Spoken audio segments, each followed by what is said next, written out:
திமுகலேருந்து ஒரு விஷயம் வருது. என்னன்னா, காங்கிரஸை நீங்க விமர்சிக்காதீங்க. இனிமே அவங்க கூட கூட்டணி நமக்கு கிடையாது.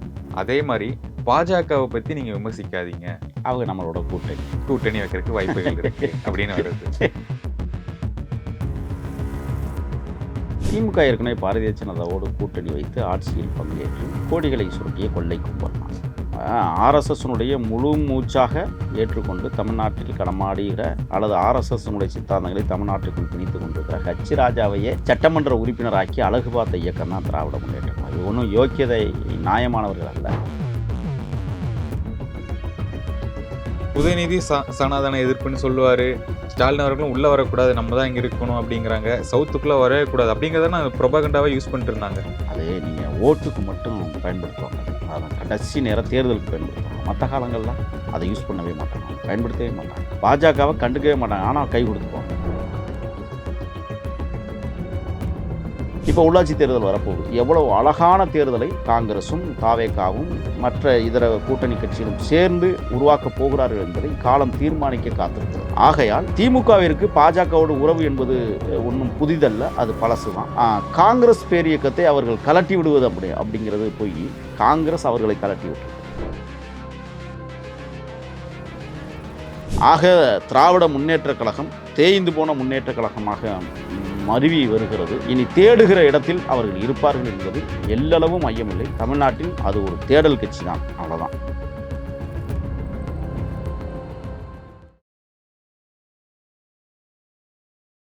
இங்கிலீஷ் நியூஸ் தமிழர்களுக்கு வணக்கம். இன்றைய நேர்காணலில் நம்முடைய இணைந்திருப்பவர் தாவேகாவின் மாநில செய்தி தொடர்பாளர் திரு முகிலன் அவர்கள். அண்ணா வணக்கம். வணக்கம். திமுகலேருந்து ஒரு விஷயம் வருது. என்னன்னா, காங்கிரஸை நீங்க விமர்சிக்காதீங்க. இனிமே அவங்க கூட கூட்டணி நமக்கு கிடையாது. அதே மாதிரி பாஜகவை பத்தி நீங்க விமர்சிக்காதீங்க. அவங்க நம்மளோட கூட்டணி. கூட்டணி வைக்கிறதுக்கு வாய்ப்புகள் இருக்கு அப்படின்னு வருது. அதாவதுங்க, பெருந்தகை பேரறிஞர் அண்ணா ஒரு கூற்றை சொல்லுவார். மாற்றான் தோட்டத்து மல்லிகைக்கும் மனம் உண்டு என்று சொல்லுவார். மனம் உண்டு, தலையில் வைக்கணுமா வேண்டாமாங்கிறத தான் தீர்மானிக்கணும். திமுக ஏற்கனவே பாரதிய ஜனதாவோடு கூட்டணி வைத்து ஆட்சியில் பங்கேற்று கோடிகளை சுருட்டிய கொள்ளை கும்பல் தான். ஆர்எஸ்எஸ்னுடைய முழு மூச்சாக ஏற்றுக்கொண்டு தமிழ்நாட்டில் களமாடுகிற அல்லது ஆர்எஸ்எஸ்னுடைய சித்தாந்தங்களை தமிழ்நாட்டுக்குள் திணித்து கொண்டிருக்கிற ஹச் ராஜாவையே சட்டமன்ற உறுப்பினராக்கி அழகு பார்த்த இயக்கம் தான் திராவிட முன்னேற்ற கழகம். இது ஒன்றும் யோக்கியதை நியாயமானவர்கள் அல்ல.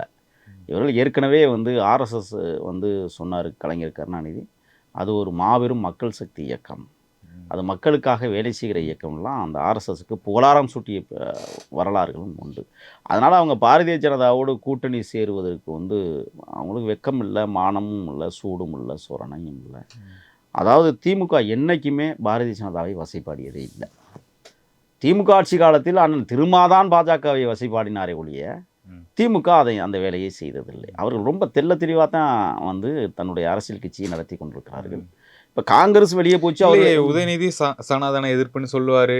ஸ்டாலின் அவர்களும் உள்ள வரக்கூடாது, நம்ம தான் இங்க இருக்கணும் அப்படிங்கிறாங்க. சவுத்துக்குள்ள வரவே கூடாது அப்படிங்கிறத ப்ரொபகண்டாவே யூஸ் பண்ணிட்டு இருந்தாங்க. அது நீங்கள் ஓட்டுக்கு மட்டும் பயன்படுத்துவாங்க. அதான் கடைசி நேரம் தேர்தலுக்கு பயன்படுத்துவாங்க. மற்ற காலங்களில் அதை யூஸ் பண்ணவே மாட்டாங்க, அவங்க பயன்படுத்தவே மாட்டாங்க. பாஜகவை கண்டுக்கவே மாட்டாங்க, ஆனால் கை கொடுத்துக்குவாங்க. நான் என்ன கேட்குறேன்னா, கருணாநிதி சிலை யார் திறந்து வச்சது? ஓமந்தூரார் மாளிகையில் வெங்கைய நாடு தானே திறந்து வச்சார். கேட்டால் என்ன சொல்லுவாங்க? துணை சனாதிபதி திறந்தார்னு சொல்லுவாங்க. இந்த மாதிரி வாய்ஜாலங்களில் தான் தன்னுடைய வாழ்க்கையையே திமுக ஓட்டி இருக்கிறதே ஒழிய கொள்கை அளவில் அவர்கள் சரியாக இருந்தார்கள் என்றால் இல்லை. அவர்கள் கொள்கையும் இல்லை. திமுகவுக்கு என்ன கொள்கை இருக்குன்னு நீங்கள் சொல்லுங்கள். எந்த கொள்கையுமே இல்லாத ஒரு கட்சி அந்த கட்சி. அவர்கள் பாஜகவோடு கூட்டு சேர போகிறார்கள் என்பது ஊரறிந்த விஷயம். அவங்க எப்போதுமே பாரதிய ஜனதாவோட அண்டர்டீலிங்கில் தான் போய்ட்டு. ஏன் சபரீஜன் மேலிடத்தில் பாஜகவோட தொடர்பில் இல்லாமல் இருந்தாங்க. அதெல்லாம் தொடர்ச்சியாக தான் வச்சுருக்காங்க. அவர்கள் காங்கிரஸை விலக்கிட்டோம் அல்லது சேர்க்க முடியாது, இனிமேல் அவங்க சேர மாட்டாங்க அப்படின்னு நிலைப்பாட்டிற்கு வந்ததே தாவேகா தான். முதலாக தாவேகாவிற்கு ஆதரவு குரல் கொடுத்து வெளியில் வந்த மாபெரும் இயக்கம். இன்னும் சொல்லப்போனால் ஒரு இந்திய தேசிய காங்கிரஸ் கிட்டத்தட்ட 150 ஆண்டுகள் பொன் விழாவை கொண்டாடுகிற மகத்தான பேர் இயக்கம். நான் அவங்க ஆட்சியில் மரியாதைக்குரிய மறைந்த முன்னாள் பிரதமர் இந்திரா காந்தியை நான் நிகழ்ச்சியோடு பார்க்கிறவன். அதே மாதிரி தலைவர் ராஜீவ்காந்தியை இன்னும் அதிகமாக நாங்கள் நேசிக்கக்கூடியவன். நிறைய பேர் சொல்லுவாங்க, என்ன நீங்கள் ராஜீவ்காந்தியை நேசிக்கிறீங்க? ஆமாம், நேசிப்பேன். ஏன்னா அந்த கொலை என்பது விடுதலை புலிகளோ தமிழர்களோ செய்யவில்லை. அதை செய்தது ஆர்எஸ்எஸ் கும்பல் என்பதை காங்கிரஸ் தான் உணர வேண்டும். ஆகையால் தலைவர் ராஜீவ் அவர்கள் உயிரோடு இருந்திருந்தால் தமிழீழத்தை என்னைக்கே பெற்றுக் கொடுத்திருப்பார் அப்படிங்கிறதுல அசாத்தியான நம்பிக்கை கொண்டவன் நான். அப்போ காங்கிரஸ் வந்து இன்னைக்கு தாவேகாவோடு இணைந்து களமாடுகிறது தமிழ்நாட்டில் என்றால் நான்லாம் ரொம்ப சந்தோஷமாக வந்து நான் ஏற்றிருக்கிறேன். என்ன காரணம்னா,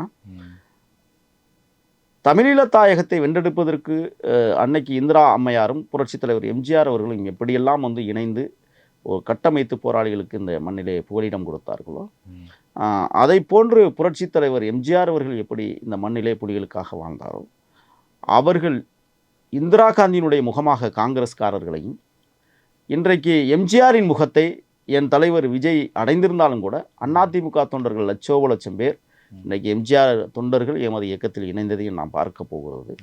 உண்மையிலேயே ஒரு அழகான சித்தாந்தம் ஒரு காலத்தில் இருந்தது இந்திராவும் எம்ஜிஆரும்.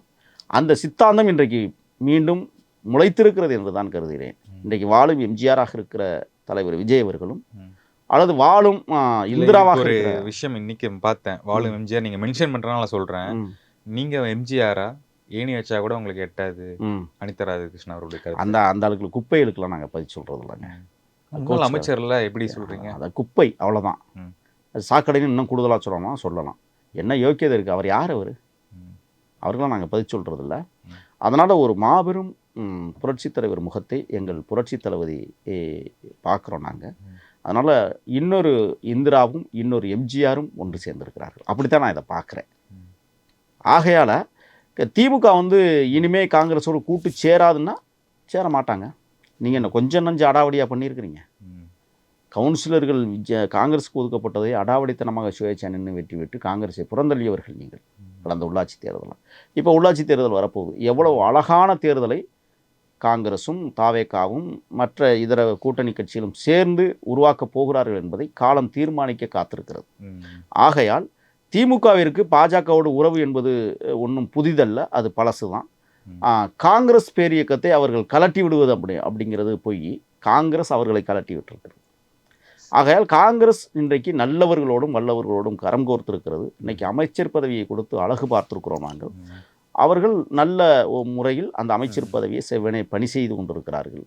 ஆகையால் இனிமேல் காங்கிரஸுக்கும் திமுகவிற்கும் ஒற்றுமில்லை உறவும் இல்லை என்பதை அவர்களே தீர்மானித்துக் கொண்டார்கள் என்று தான் நான் கருதுகிறேன். இல்லை, இப்போ விஜய்க்கு வந்து தெரியாம ஓட்டு போட்டோம், திரும்ப இடைத்தேர்தல் வந்துச்சுன்னா தெரிஞ்சிடும் மக்கள் யாரு பக்கம் அப்படிங்கிறது தான் கருத்து. யார் சொல்கிறா அப்படி? அனிதா ராதாகிருஷ்ணன் அவர்கள். அதான் நான் முதல் சொன்னேன், நான் சாக்கடைகளுக்கெல்லாம் பதில் சொல்கிறது இல்லைங்க, குப்பைகளுக்கும் பதில் சொல்கிறது. அது அந்த இடைத்தேர்தல் வரட்டும், பார்த்துக்கலாம் யார் ஓடுறது யார் மறைவது ஒளிவது என்பது. வாய்ச்சவடால் விட்டு விரைவில் கைது செய்யப்படுவதற்கான முகாந்திரங்கள் இன்றைக்கு உருவாக்கப்பட்டிருக்கிறது. வாயை அடக்கி கொண்டு ஒழுங்காக இருக்கிறது திருச்செந்தூரில் நல்லதுன்னு நான் நினைக்கிறேன். உங்களுடைய உதவியாளர்களுடைய சில்மிசங்கள்லாம் எங்கள்கிட்ட இன்றைக்கும் வீடியோவாக நான் வச்சுருக்கேன். அத்தனை பேரும் இல்லீகல் செக்ஸுவல் மூமெண்ட்டில் இருந்தவங்க நான் வச்சுருக்கேன். அனிதா ராதாகிருஷ்ணன் பக்கத்தில் இருக்கிறவனையே பாதுகாக்க தவறியவர். இவர் எப்படி தமிழர் பண்பாட்டை பாதுகாக்க போகிறார் சொல்லுங்கள் பார்ப்போம். ஆகையால் அவரை சுற்றி இருக்கிறவர்கள் எல்லோருமே ஒரு சில பேர் கண்டிப்பாக மிக மோசமான அயோக்கியத்தனமான வேலைகளை கடந்த ஆட்சியில் செய்தவர்கள். இவர் அதற்கு துணை போனவர். ஆகையால் நாங்கள் அதான் முதவே சொன்னேன், குப்பைக்கும் சாக்கடைக்கும் நாங்கள் பதிச்சு. ஓகே, இந்த இடைத்தேர்தலுக்கு பொது வேட்பாளர் ஒருத்தர் வராரு. ரொம்ப நல்லது. உங்களுக்கு தெரிஞ்சிருக்கும் யார் அவர் அப்படின்னு. இந்த நெய்தல் படையை உருவாக்குகிறோம், தமிழ்நாட்டிற்கென்று ஒரு பாராளுமன்றத்தை நிறுவுவோம். இந்த வாய்ச்சவடால்கள்லாம் விட்டுட்டு தமிழ்நாட்டில் ஏற்கனவே 8.4% வாக்கு வாங்கியிருந்து இன்றைக்கி 3.8க்கு குறைஞ்சி போய் அவமானகரமாக கேவலமாக தன்னுடைய சொந்த தொகுதியிலோட டெபாசிட் வாங்க முடியாமல் தவித்திருக்கிற நாம் தமிழர் கட்சியினுடைய ஒருங்கிணைப்பாளர் என்று சொல்லக்கூடியவர். அவர் வந்து ஏன் ஒருங்கிணைப்பாளரை நாங்கள்லாம் தேர்வு செய்தோம் அப்படின்னா, ஒரு காலத்தில் 2002-3களில் வந்து இறுதி யுத்தம் மிக மோசமாக இருந்தது. 2011, 12, 13 நினைக்கிறேன். இந்த காலகட்டங்களில் அண்ணன் சுபா முத்துக்குமார் தான் அந்த இயக்கத்தை கட்டியமைத்தவர். அவரை கொலை செய்து விட்டு தான் இந்த இடத்திற்கு அவர்கள் வந்திருக்கிறார்கள் என்கிற குற்றச்சாட்டை நான் பதிவு செய்கிறேன். இதை நான் மட்டும் சொல்லலை, மிக மூத்த வழக்கறிஞர் புகழேந்தி அவர்களும் அந்த குற்றச்சாட்டை பதிவு செய்திருக்கிறார் பல இடங்களில். அதனால் வாங்க, பொது வேட்பாளர் தானே. பேனா வைப்பதற்கு ஊர் முழுக்க ஒப்பாரி வைத்த நீங்கள் கலைஞர் சிலையை இன்றைக்கு தெருக்கள் தோறும் திறந்து வைத்திருக்கிறதுக்கு ஆதரவுக்கரமாகத்தான் நீங்கள் பொது வேட்பாளராக நிறுத்தப் போகிறீர்களா? பேனா சிலையை நேற்று பார்த்தோம், காரில் போயிட்டுருக்கு, எங்கேயோ லாரியில். எங்கடா போகுதுன்னு பார்த்தா எங்கேயோ ஒரு கட்டடம் கட்டுறானுங்களா ஈசிஆரில், பல கோடி ரூபாய். அதான் அந்த இதில் கட்டினது, எதில்? கட்சி நிதியில் கட்டினது. கட்சி நிதி யார் கொடுத்தா